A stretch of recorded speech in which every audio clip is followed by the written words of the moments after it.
Edgar Allan Poe nació en Boston, Estados Unidos, el 19 de enero de 1809. Su padre abandonó su familia cuando el pequeño Edgar tenía apenas un año, y poco después su madre murió a causa de la tuberculosis, por lo que Poe fue criado por Francis y John Allan, una pareja adinerada que nunca lo adoptó oficialmente.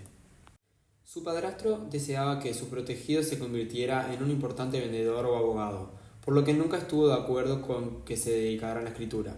Debido a tal desacuerdo y a que de manera general nunca mantuvieron una buena relación, el autor terminó rompiendo lazos con los Allan y fue desheredado. En su juventud, Poe acudió a los mejores colegios, por lo que recibió una buena educación, aprendió a hablar francés y a escribir en latín. Además, conoció los clásicos de la literatura. Durante algún tiempo acudió a la Universidad de Virginia, sin embargo fue expulsado por su afición al alcohol y el juego. Por un breve tiempo, Poe estuvo enrolado en el ejército estadounidense, hasta que fue expulsado en 1831 por rebeldía y mala conducta, quedando sin sustento y creciendo el apoyo de los Allan. Comenzó a tener problemas económicos, por lo que empezó a escribir para varios diarios, en los que consiguió alcanzar cierto prestigio por su prosa elegante y buenos relatos. De ese modo nació su deseo por editar su propio periódico, pero nunca lo logró.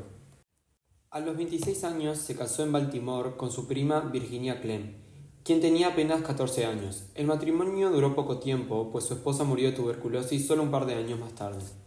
Deseoso de convertir la escritura en su modo de vida, Poe comenzó a redactar prosa además de poesía. No obstante, fue gracias a su poema El Cuervo, publicado en 1845, que ganó reconocimiento y fama internacional. A lo largo de su vida, desarrolló el género gótico dentro de la poesía, la novela y el relato corto. Además, fue crítico y periodista durante muchos años.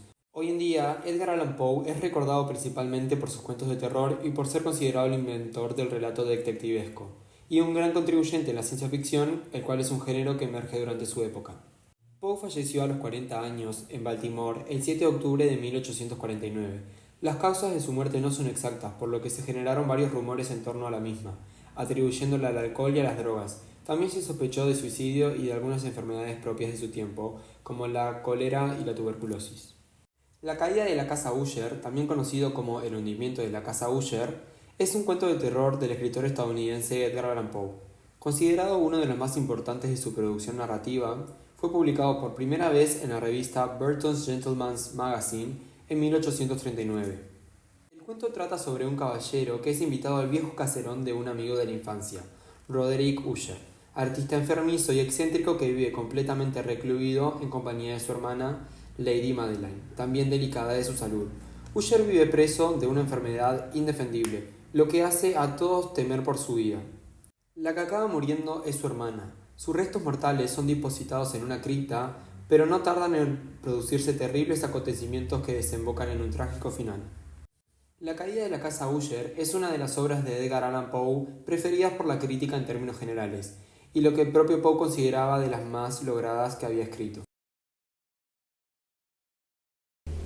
Un día de otoño triste, oscuro y silencioso, cuando las nubes colgaban bajas y pesadas en el cielo, crucé solo a caballo una región singularmente lúgubre del país, y al fin, al acercarse la sombra de la noche, me encontré a la vista de la melancólica casa Usher. No sé cómo fue, pero a la primera mirada que eché al edificio, un sentimiento de insoportable tristeza invadió mi espíritu. Digo insoportable porque no lo aliviaba ninguno de esos sentimientos semi-agradables, por ser poéticos, con los que recibe el espíritu incluso de las más adustas imágenes naturales de lo desolado o lo terrible. Contemplé el escenario que tenía ante mí la casa, el simple paisaje del dominio, los muros descarnados, las ventanas como ojos vacíos, unas junqueras fétidas y los pocos troncos de árboles agostados con una fuerte depresión de ánimo, que solo puedo comparar, como sensación terrena, al despertar del fumador de opio, a la amarga caída en el deambular cotidiano, al horrible descorrerse el velo. Era una frialdad, un decaimiento, un malestar del corazón, una irremediable tristeza mental que ningún acicate de la imaginación podía desviar hacia ninguna forma de lo sublime. ¿Qué era? Me detuve a pensar. ¿Qué era lo que me desalentaba tanto al contemplar la casa Usher? Misterio insoluble, y yo no podía luchar contra los sombríos pensamientos que se agolpaban en mi mente mientras reflexionaba. Me vio obligado a recurrir a la conclusión insatisfactoria de que mientras hay, fuera de toda duda, combinaciones de simples objetos naturales que tienen el poder de afectarnos de esta forma, el análisis de semejante poder que se que se encuentra ante las consideraciones que están más allá de nuestro alcance. Era posible, pensé, que una simple disposición distinta de los elementos de la escena, de los pormenores del cuadro, fuera suficiente para modificar o quizá anular su poder de impresión dolorosa. Y, procediendo en consonancia con esta idea, dirigí mi caballo a la escarpada orilla de un negro y pavoroso lago que extendía su brillo tranquilo junto a la mansión. Vi en sus profundidades con un estremecimiento aún más sobreacogedor las imágenes reflejadas e invertidas de las grises junqueras, los troncos espectrales y las ventanas como ojos vacíos. En esa mansión de melancolía, sin embargo, me proponía pasar unas semanas. Su propietario, Roderick Usher, había sido uno de mis mejores compañeros de juventud, pero había transcurrido muchos años desde nuestro último encuentro. Sin embargo, acababa de recibir una carta en otra región remota del país, una carta suya, cuya misiva, por su tono desesperadamente insistente, no admitía otra respuesta que la presencia personal. La escritura denotaba señales de la agitación nerviosa. Hablaba de una enfermedad física grave, de un trastorno mental que le oprimía y de un intenso deseo de verme por ser su mejor y, en realidad, su único amigo íntimo, con el propósito de conseguir, por la animación de mi compañía, algún alivio a su mal. La forma de expresar esto, y sobre todo la aparente sinceridad que acompañaba su petición, no me permitieron vacilar, y, en consecuencia, obedecí inmediatamente a lo que, por otra parte, consideraba un requerimiento muy singular. Aunque de muchachos hayamos sido compañeros íntimos, en realidad sabía poco de mi amigo. Siempre se había mostrado muy reservado. Sabía, sin embargo, que su antiquísima familia era conocida, desde tiempos inmemoriales, por una peculiar sensibilidad de temperamento expresada, a lo largo de muchos años, en muchas y elevadas concepciones artísticas y, últimamente, manifestada en reiteradas obras de caridad muy generosas, aunque discretas, así como en apasionada devoción a las dificultades más que a las bellezas ortodoxas y fácilmente reconocibles de la ciencia musical. Conocí también el hecho importante de que la familia Usher, siempre venerable, no había conseguido, en ningún periodo, una rama duradera. En otras palabras, que toda la familia se limitaba a la línea de descendencia directa y siempre, que, con insignificantes y breves variaciones, había sido así. Esta ausencia, pensé, mientras repasaba mentalmente la perfecta consonancia del carácter del lugar con el que distinguía a sus moradores, especulando sobre la posible influencia que a la primera, a lo largo de tantos siglos, podía haber ejercido sobre los segundos. Esta ausencia, repito, de ramas colaterales y la siguiente transición constante de padre a hijo del patrimonio junto con el nombre, era la que al fin había identificado de tal manera a los dos como para fundir el título originario del dominio en el extraño y equívoco nombre de Casa Usher, nombre que parecía incluir entre los campesinos que lo empleaban la familia y la mansión familiar. He dicho que el único efecto de mi experimento de algo infantil, mirar en el pequeño lago, había ahondado mi primera y extraña impresión. No cabe duda de que la coincidencia del rápido aumento de mi superstición, ¿por qué no voy a darle este nombre?, servía sobre todo para acelerar el aumento. Tal es, lo sé desde hace mucho tiempo, la paradójica ley de todos los sentimientos que tienen como base el terror. Y quizá fuera solo por esto por lo que, cuando levanté de nuevo los ojos hacia la mansión, desde su imagen en el agua, creció en mi mente una rara fantasía. Una fantasía de verdad tan ridícula que solo la menciono para mostrar la viva fuerza de las sensaciones que me oprimían. Mi imaginación estaba tan excitada que llegué a convencerme de que sobre la mansión y el dominio flotaba una atmósfera propia de ellos y de los edificios colindantes, una atmósfera sin afinidad con el aire del cielo, que exhalaba por los árboles marchitos, por los muros grises y por el oscuro lago silencioso un pestilente y místico vapor opaco, pesado, apenas perceptible, de color plomizo. Sacudiendo de mi espíritu lo que debía ser de un sueño, examiné con más cuidado el verdadero aspecto del edificio. Su rasgo dominante parecía ser su excesiva antigüedad. Y grande era la desolación producida por el tiempo. Diminutos hongos se extendían por toda la fachada, colgados del alero en una fina y enmarañada tela de araña. Pero esto no tenía que ver con ninguna forma de destrucción. No se había caído en ninguna parte de la mampostería, y parecía haber una extraña incongruencia entre la perfecta colocación de las partes y la disgregación de cada una de las piedras. Esto me recordaba la aparente integridad de viejas maderas que se han podrido durante largos años en una cripta olvidada, sin que intervenga el soplo exterior. Aparte de este indicio de ruina general, la estructura daba pocas señales de inestabilidad. Quizá el ojo de un observador atento hubiera descubierto una fisura apenas perceptible que, extendiéndose desde el tejado de la mansión a lo largo de la fachada, cruzaba el muro en zigzag hasta perderse en las tenebrosas aguas del lago. Mientras observaba estas cosas cabalgué por una corta calzada hasta la mansión. Un criado que aguardaba tomó mi caballo, y entré en la bóveda gótica del vestíbulo. Un criado de paso sigiloso me condujo desde allí, en silencio, por múltiples, oscuros e intrincados pasillos hacia el estudio de su amo. Mucho de lo que encontré en el camino contribuyó, no sé cómo, a avivar los indefinidos sentimientos de los que ya he hablado. Mientras que los objetos que me rodeaban, los artesonados de los techos, los sombríos tapices de las paredes, los suelos de negro ébano y los fantasmagóricos trofeos heráldicos que rechinaban al pasar eran cosas, o parecían, a las que me estaba acostumbrando desde niño, pero no pensaba en lo familiar que me resultaba todo esto. Estaba asombrado de las insólitas fantasías que estas imágenes producían en mí. En una de las escaleras me tropecé con el médico de la familia. La expresión de su rostro, pensé, era una mezcla de insidiosa astucia y de perplejidad. Me saludó con ansiedad nerviosa y siguió su camino. Luego el criado abrió una puerta y me dejó en su presencia de su amo. La habitación donde me encontraba era muy amplia y alta. Las altas ventanas, estrechas y puntiagudas, quedaban a tanta distancia del suelo de negro roble que eran completamente inaccesibles del interior. Débiles rayos de luz teñida de carmesí atravesaban los cristales enrejados y servían para distinguir suficientemente los principales objetos a mi alrededor, los ojos. Sin embargo, luchaban en vano para alcanzar los rincones más apartados de la cámara o los huecos del techo abovedado y ornado con relieves. Oscuros tapices cubrían las paredes. El mobiliario era profuso, incómodo, anticuado y destartalado. Había muchos libros e instrumentos musicales en desorden, que no conseguían dar vida a la escena. Sentí que se respiraba una atmósfera de dolor. Un aire de dura, profunda e irremediable melancolía lo envolvía y penetraba todo.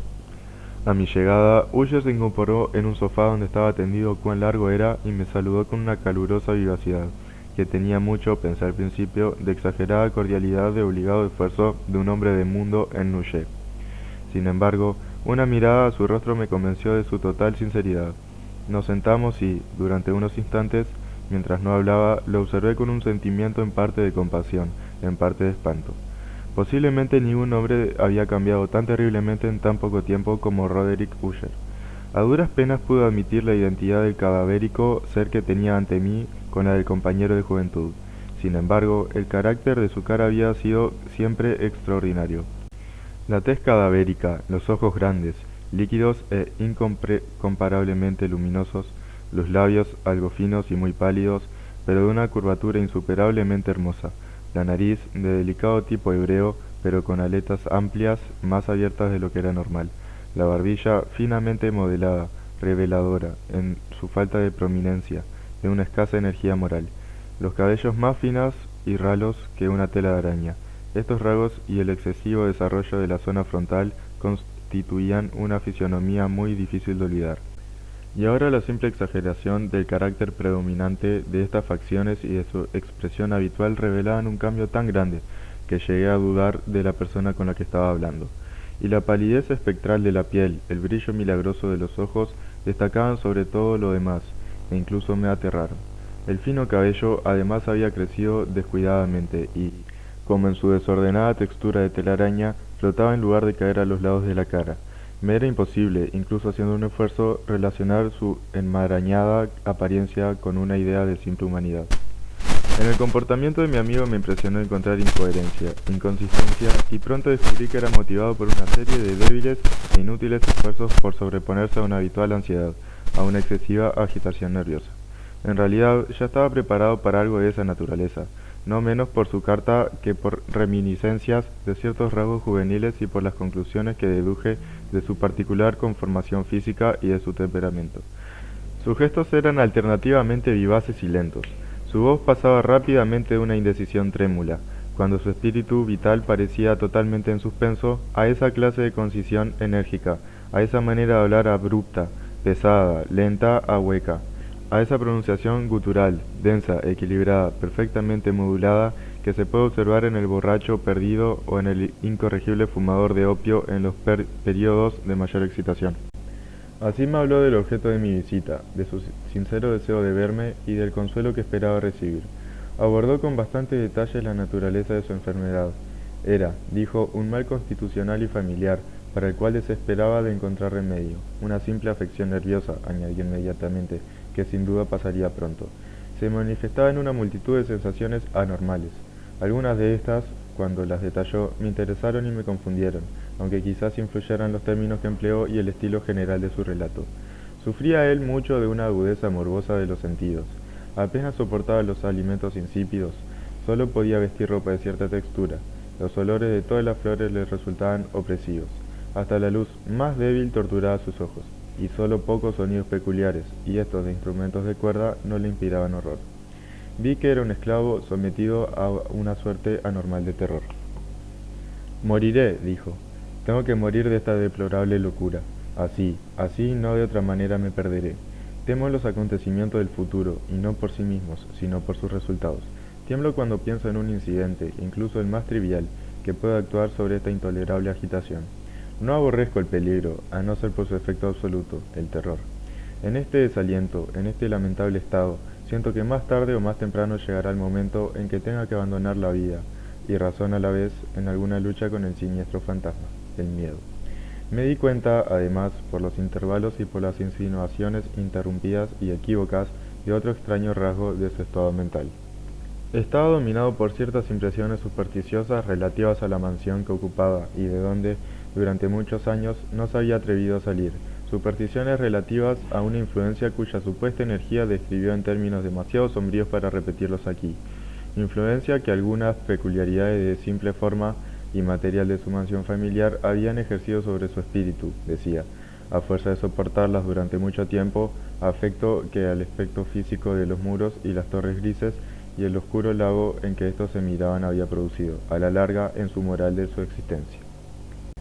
Admitía, no obstante, aunque con vacilación, que podía buscarse un origen más natural y mucho más palpable de la peculiar melancolía que le afectaba, la grave y prolongada enfermedad, el desenlace ciertamente cercano con la muerte de una hermana tiernamente amada, su única compañía durante muchos años, último y único pariente en la tierra.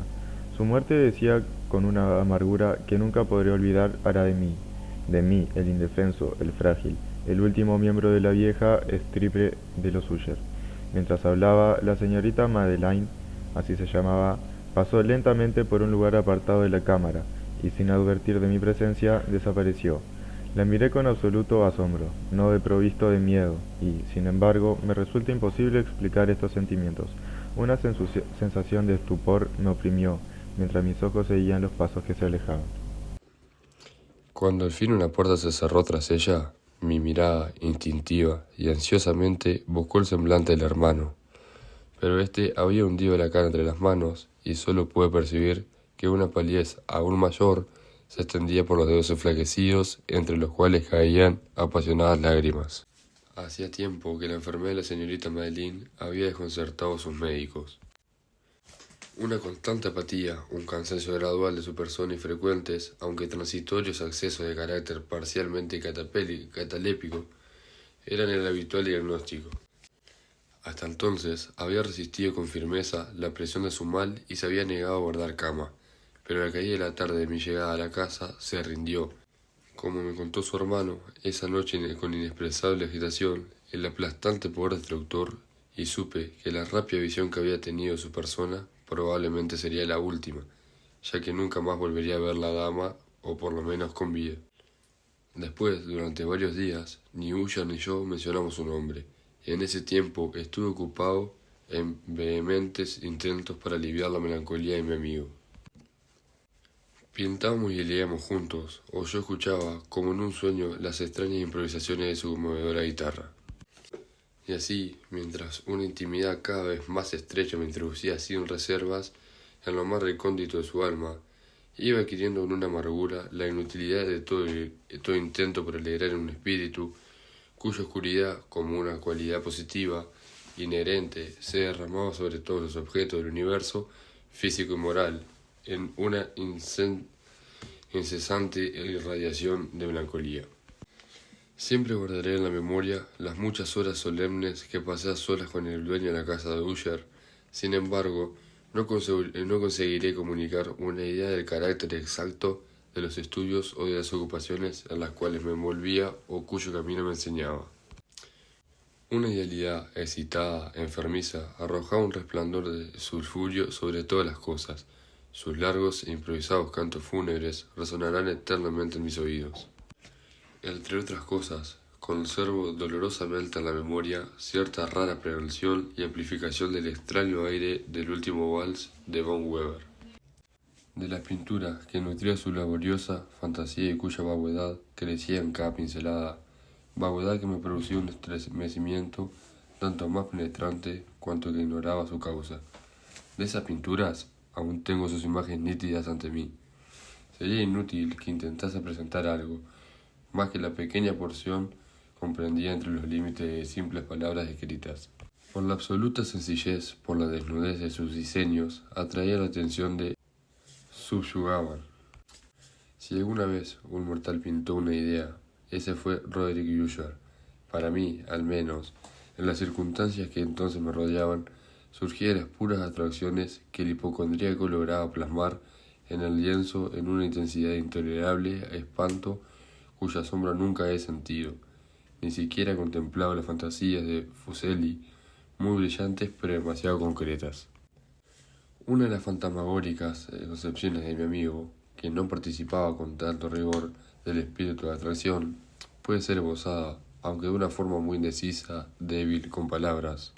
El pequeño cuadro representaba el interior de una bóveda o túnel muy largo, rectangular, con paredes bajas, lisas, blancas, sin interrupción ni adorno de ningún tipo.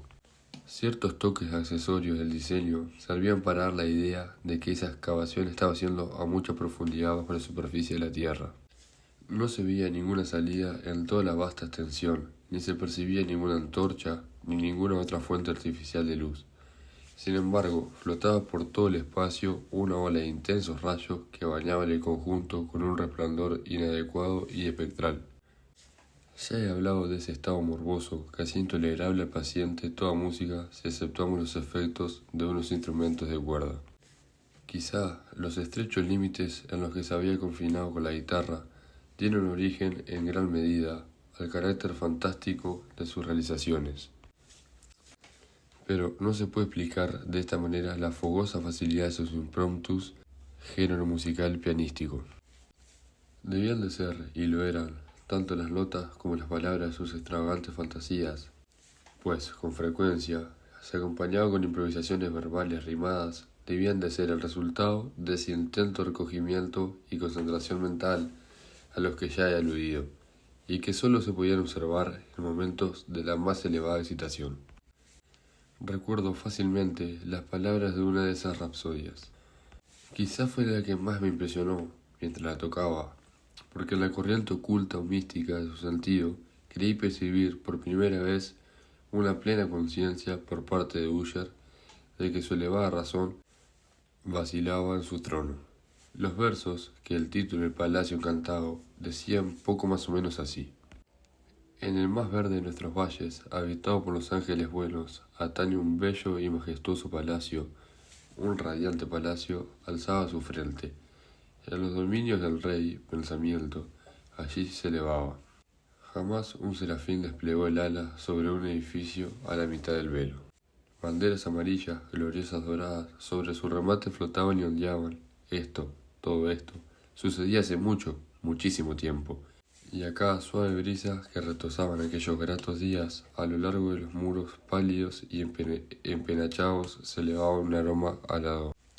Los que vagaban por ese alegre valle, a través de dos ventanas iluminadas, se veía el espíritu moviéndose musicalmente a los soles de un laúd bien templado.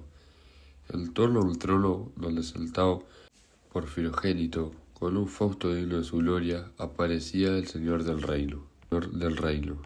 Pero seres malvados, con ropajes de luto, asaltaron la elevada posición del monarca. Ah, lloremos, pues nunca el alba sepultará sobre él el desolado. Y en torno a su mansión, la gloria que rojeaba y florecía es sólo la historia oscuramente recordada de las viejas edades sepultadas. Y ahora los viajeros en ese valle, a través de las ventanas rojizas, ven amplias formas moviéndose fantásticamente en una desacorde melodía, mientras, con un rápido y horrible río, a través de la pálida puerta, una horrenda turba se precipita, eternamente riendo, mas sin sonreír nunca más. Recuerdo bien que las sugestiones lascivas de esta balada nos llevaron a una serie de pensamientos, entre los que resaltó una opinión de Usher, que mencionó no por su novedad, pues otros hombres han pensado así, sino para explicar la obstinación con la que defendió esta opinión. De forma general trataba la sensibilidad de todos los vegetales. Pero, en su trastornada fantasía, la idea había cobrado un carácter más atrevido e invadía, bajo ciertas condiciones, el reino de lo inorgánico. Me faltan palabras para expresar todo el alcance o el vehemente abandono de su persuasión. La creencia, sin embargo, se relacionaba, como he insinuado previamente, con las grises piedras de la clase de sus antepasados. Las condiciones de la sensibilidad habían sido satisfechas, imaginaba él, por el método de colocación de esas piedras, por el orden de su disposición, por los muchos hongos que la cubrían y por los marchitos árboles que la rodeaban, pero sobre todo por la duración inalterada de este orden y por su duplicación en las quietas aguas del lago.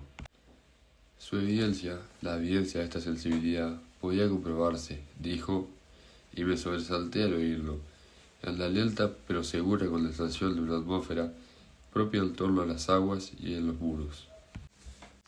El resultado podía descubrirse, añadió, en esa influencia silenciosa, aunque insistente y terrible, que durante siglos había modelado los destinos de su familia, haciendo de él eso que yo ahora estaba viendo, eso que él era. Estas opiniones no precisan comentario y no haré ninguno. Nuestros libros, los libros que durante años constituyeron no pequeña parte de la existencia mental del enfermo, estaban, como puede suponerse, en estricta armonía con el carácter fantasmal. Leíamos con atención obras tales como el Verbete, Chartreuse, Berthe la Caruja, de Gresset, Belfegor archividiado, de Machiavelli, del cielo y el infierno, los arcanos celestes, de Swedenborg, el viaje al interior de la tierra, de Nicolas Kim, de Holberg, quiromancía, de Robert Flood, de Gilles de Gaulle y de La Chambre, el viaje a distancia azul, de Tieck y la ciudad del sol, de Campanella. Nuestro libro favorito era un pequeño volumen de octavo del Directorium Inquisitorum, Directorio para Inquisidores, del dominico Eimer de Giranole, y había pasajes de Pomponius Mela sobre los viajes a sátiros africanos y egipcios con los que Usher pasaba largas horas soñando. Pero encontraba su principal gozo en la lectura de un curioso y sumamente raro libro gótico, en el cuarto el manual de una iglesia olvidada, las Vigilia Mortorum, Secundum Chorum, Ecclesia Magnaturies, Vigilias de los Muertos según el coro de la iglesia de Maguncia. No podía yo dejar de pensar en los extraños ritos de esa obra y en su probable influencia sobre el hipocondríaco, cuando una noche, tras informarse de repente que la señorita Madeline había dejado de existir, declaró su intención de preservar su cadáver durante 15 días antes de su definitivo entierro. En una de las numerosas criptas dentro de la mansión, el motivo humano que alegó para justificar este singular proceder no me dejó libertad para discutir. El hermano había llegado a esta decisión, según me dijo, tras considerar el carácter insólito de la enfermedad de la fallecida, unas inoportunas y ansiosas investigaciones de sus médicos y la lejana y expuesta situación del cementerio familiar, no negaré que cuando recordé el siniestro aspecto de la persona con quien me crucé en la escalera, el día que me llegaba a la casa, no tuve ningún deseo de oponerme a lo que consideré una precaución inofensiva y de ninguna forma extraña. A petición de Uller, le ayudé personalmente a los preparativos de la sepultura temporal. Puesto ya el ataúd, los dos solo lo trasladamos a su lugar de descanso. La cripta donde lo depositarnos, que llevaba tanto tiempo sin abrir, que nuestras antorchas casi se apagaron por la opresiva atmósfera, dándonos pocas oportunidades de examinarla. Era pequeña, húmeda y desprovista de cualquier fuente de luz. Estaba a gran profundidad justo bajo la parte de la casa que ocupaba mi dormitorio. Al parecer, había sido utilizada en remotos tiempos feudales con el siniestro uso de mazmorra, y en días más recientes como amanecer de pólvora o de algunas otras sustancias altamente combustibles, pues una parte del suelo y todo el interior de un largo pasillo abovedado por donde pasamos para llegar allí estaban cuidadosamente revestidos de cobre. La puerta de hierro macizo también estaba protegida de ese metal. Su enorme peso, al moverse sobre los goznes, producía un chirrido agudo insólito. Después de dejar nuestra fúnebre carga sobre caballetes en ese lugar de horror, retiramos parcialmente a un lado la tapa aún suelta del ataúd y contemplamos la cara de la muerte. Un asombro parecido entre la hermana y la hermana fue lo primero que llamó mi atención, y Uller, adivinando quizás mis pensamientos, murmuró unas palabras por las que supe que la difunta y él eran gemelos, y que entre ambos siempre había habido simpatía casi inexplicables. Pero nuestros ojos no se detuvieron mucho tiempo con la muerta, pues no podíamos contemplarla sin miedo. El mal que llevara a la señorita Madeleine a la tumba, en la fuerza de la juventud, había dejado, como es corriente en todas las enfermedades de carácter estrictamente catalépticos, la burla de un leve rubor en el pecho y la cara, y esa sonrisa sospechosamente prolongada a los labios, que es tan terrible la muerte. Volvimos la tapa a su sitio, la atornillamos y cerramos bien la puerta de hierro. Regresamos cansados a los aposentos, algo menos lúgubres en las partes superiores de la casa. Y entonces, transcurridos unos días de amarga pena, se produjo un notable cambio en las características del trastorno mental de mi amigo. Su porte normal había desaparecido. Descuidado o olvidado ocupaciones comunes. Vagaba de habitación en habitación con pasos apresurados, desiguales y sin rumbos. La palidez de su rostro había adquirido, si esto era posible, un color aún más espectral, pero había desaparecido por completo la luminosidad de sus ojos. El tono a veces ronco de su voz ya no se oía, y una vacilación trémula, como si estuviese aterrorizado, acompañaba sus palabras de forma habitual. Hubo momentos en que pensé que algunos secretos opresivos dominaban su mente siempre agitada, y que luchaba por conseguir valor suficiente para divulgarlo. Otras veces, en cambio, me veía obligado a reducirlo todo a las meras e inexplicables extravagancias de la locura, pues le veía contemplar el vacío largas horas, en actitud de las más profundas de atención, como si escuchara algún sonido imaginario. No es de extrañar que su estado me aterra, que me contagiase. Sentía que se deslizaban en mí, a pasos lentos pero seguros, las extrañas influencias de sus supersticiones fantásticas e impresionantes. Al retirarme a mi habitación la noche del 7º u 8º día, después de depositar a la señorita Madeleine en la cripta, siendo ya muy tarde, experimenté de forma especial y con mucha fuerza esos sentimientos. El sueño no se acercaba a mi lecho y pasaban horas y horas. Luché para vencer con la razón los nervios que me dominaban.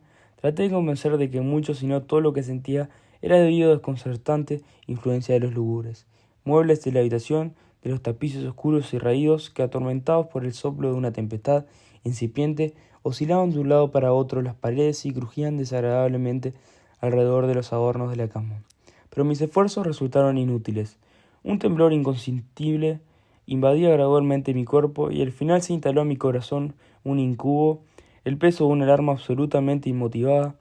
Intenté sacudírmelo jadeando, luchando, me incorporé sobre la almohada y mientras miraba ansiosamente a la intensa oscuridad de la habitación, presté atención, no sé por qué, salvo que una fuerza instintiva me impulsó a ciertos sonidos ahogados, indefinidos, que llegaban a la pausa de la tormenta, a largos intervalos, no sé de dónde. Dominados por un intenso sentimiento de horror, inexplicable pero insoportable, me vestí deprisa, pues sabía que no me iba a dormir esa noche, e intenté salir del lamentable estado en el que me encontraba. Paseando rápidamente de arriba abajo por la habitación, había dado así unas pocas vueltas cuando un suave paso en la escalera adyacente me llamó la atención. Pronto reconocí que era el paso de Usher. Un instante después llamó con un toque suave a mi puerta y entró con una lámpara. Su semblante, como de costumbre, tenía una palidez cadavérica, pero además había en sus ojos una especie de loca alegría, una histeria evidentemente reprimida en toda su actitud.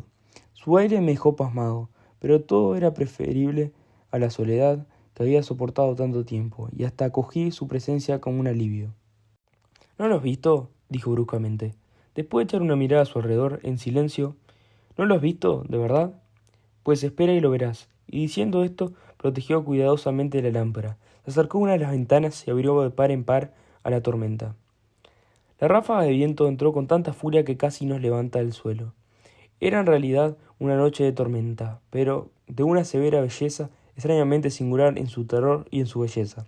Al parecer, un torbellino desplegaba su fuerza en nuestra vecindad, pues había frecuentes y violentos cambios en la dirección del viento, y la excesiva densidad de las nubes, tan bajas que casi oprimían las torres de la mansión, no nos impedía ver la viva velocidad con que acudía de todas partes, mezclándose una con otra sin alejarse. Digo que ni siquiera su densidad, nos impedía verlo, y sin embargo no nos llegaba un atisbo ni de la luna ni de las estrellas, ni se veía el brillo de los relámpagos. Pero las superficies inferiores de las enormes masas de agitado vapor y todos los objetos terrestres que nos rodeaban brillaban en una luz anormal de una gaseosa exhalación apenas luminosa y claramente visible, que rodeaba la casa y la amortejaba. «No debes mirarlo, no mires», dije, estremeciéndome mientras con suave violencia apartaba a Usher de la ventana para llevarlo a una silla. Estos espectáculos que te confunden no son más que fenómenos eléctricos bastante comunes, o quizás pueden tener su origen en las mismas corruptos del lago. Vamos a cerrar esta ventana, el aire está frío y es peligroso para tu salud. Aquí tienes una novela predilectas. Yo la leeré y tú escucharás, y así pasaremos juntos esta noche terrible. El antiguo volumen que había agarrado era Mad Trist, locura en 3 fases, decir Launcelot Canning, pero lo habían calificado de libro favorito de Usher más por triste broma que en serio, pues en realidad hay poco en su verbosidad tosca y falta de imaginación que pudiera interesar a la elevada e ideal espiritualidad de mi amigo. Era el único libro que tenía a mano y alimenté una vaga esperanza que la excitación que en ese momento agitaba el hipocondríaco pudiera encontrar alivio, pues la historia de los trastornos mentales está llena de estas anomalías. Aún en las extremas locuras que iba a leerle, de haber juzgado en realidad la actitud exageradamente tensa y vivaz con que escuchaba, o parecía escuchar, las palabras del relato, podría haberme felicitado por el éxito de mi idea. Había llegado a esa parte bien conocida de la historia cuando Ethelred, el héroe de Trist, después de sus vanos intentos de meterse por las buenas en la morada del eremita, intenta entrar por la fuerza. Ahí, como se recordará, las palabras de la narración son las siguientes. Y Ethelred, que por naturaleza tenía un corazón valiente y que además se sentía fortalecido por el poder del vino que había bebido, no esperó el momento de parlamentar con el eremita, que en realidad era un hombre de carácter obstinado y malo, sino que sintiendo la lluvia en los hombros y temiendo el estallido de la tempestad, levantó decididamente su maza y a fuertes golpes abrió un hueco en la tabla de la puerta por donde meter su mano enguantada. Y luego, tirando con fuerza hacia sí, rajó, rompió y destrozó de tal forma que el ruido de la madera seca y hueca retumbó en el bosque y lo llenó de alarma. Al terminar esta frase me sobresalté y me detuve un momento, pues me pareció, aunque enseguida concluí que mi excitada imaginación me había traicionado, me pareció que desde algún lugar muy alejado de la mansión llegaba confusamente a mis oídos algo que podía ser, por su parecido, el eco, aunque ahogado y confuso, por cierto, del mismo ruido de rajar y destrozar, decir Launcelot había descrito con tanto detalle. Fue sin duda alguna la coincidencia lo que me había llamado la atención, pues entre el batir de los marcos de la ventana y los mezclados ruidos normales de la tormenta que se iban aumentando, el sonido en sí, con toda seguridad, no tenía nada que me interesase ni me molestara. Seguí leyendo la historia. Pero el buen campeón Ethelred pasó la puerta y se quedó muy furioso, y sorprendido al no percibir señales de malvado eremita y encontrar en cambio un dragón prodigio, cubierto de escamas, con lengua de fuego, sentado en guardia delante de un palacio de oro con suelo de plata, y del muro colgaba un escudo de reluciente bronce con esta leyenda: quien entra aquí conquistador será quien mata al dragón, el escudo ganará. Y Edelred levantó la masa y golpeó la cabeza del dragón, que cayó a sus pies y lanzó sus pestilente aliento con un alarido tan horrible y áspero, y a la vez tan penetrante, que Edelred se vio obligado a taparse los oídos con las manos para no escuchar el horrible ruido, tal como jamás había oído nunca hasta entonces.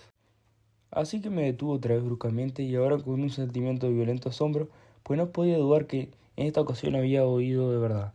Aunque me resultaba imposible decir de qué dirección procedía, un grito insólito, un sonido chirriante, sofocado y aparentemente lejano, pero áspero, prolongado, la exacta réplica de la imaginación atribuyera al extranatural alarido del dragón, tal como lo escribía el novelista. Oprimido, como sin duda lo estaba desde la segunda y más extraordinaria coincidencia, por mil sensaciones contradictorias, en las que predominaba el asombro y el pánico, conservé sin embargo la suficiente presencia de ánimo como para no excitar con ninguna observación la sensibilidad nerviosa de mi compañero.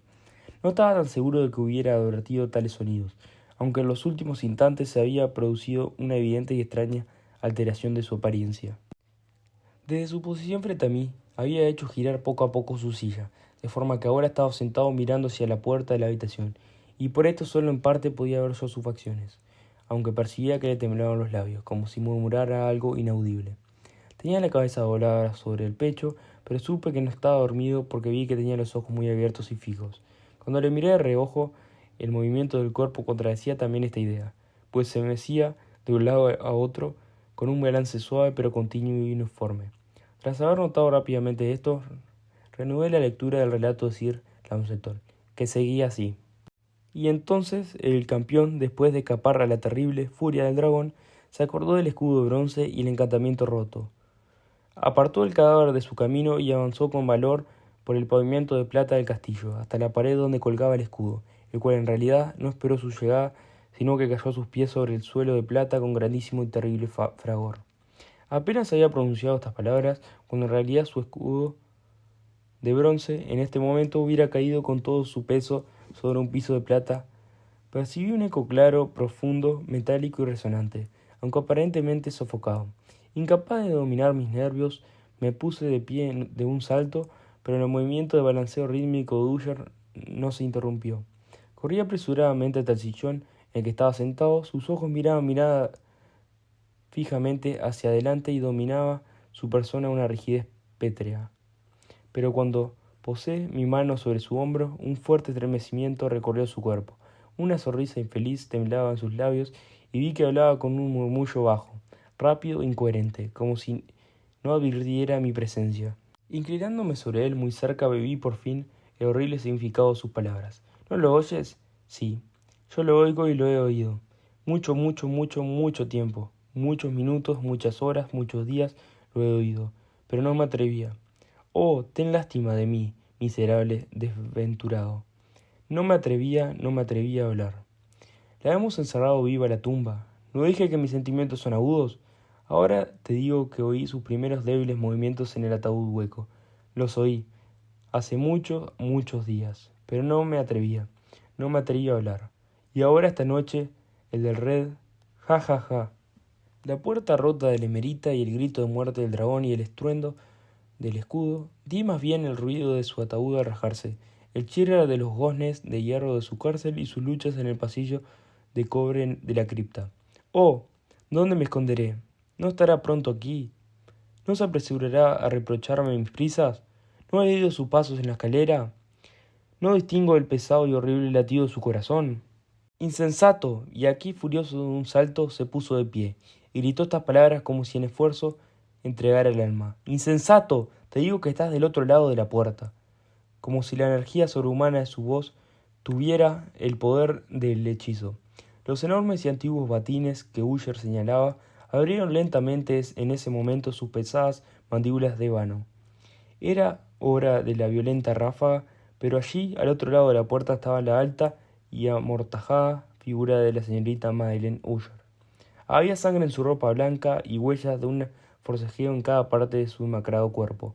Por un instante se mostró la temblorosa, tambaleándose en el umbral.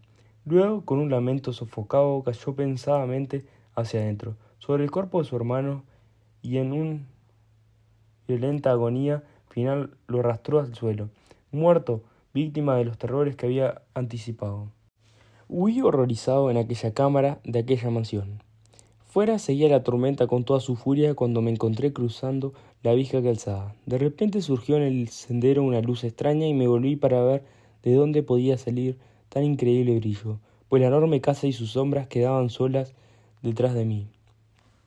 El resplandor venía de la luna llena, roja como la sangre, que brillaba ahora a través de aquella grieta apenas perceptible, como he escrito que se extendía en zigzag, desde el tejado de la casa hasta su base. Mientras contemplaba la grieta se iba ensanchando, pasó un furioso soplo de torbellino, todo el disco de la luna estalló entonces ante mis ojos, y mi espíritu vaciló al ver que se desplomaban los pesados muros, y hubo un largo y tumultuoso clamor como la voz de 1000 torrentes, y a mis pies se cerró, sombrío y silencioso, el profundo y corrompido lago sobre los restos de la casa Uller. Gracias por escuchar.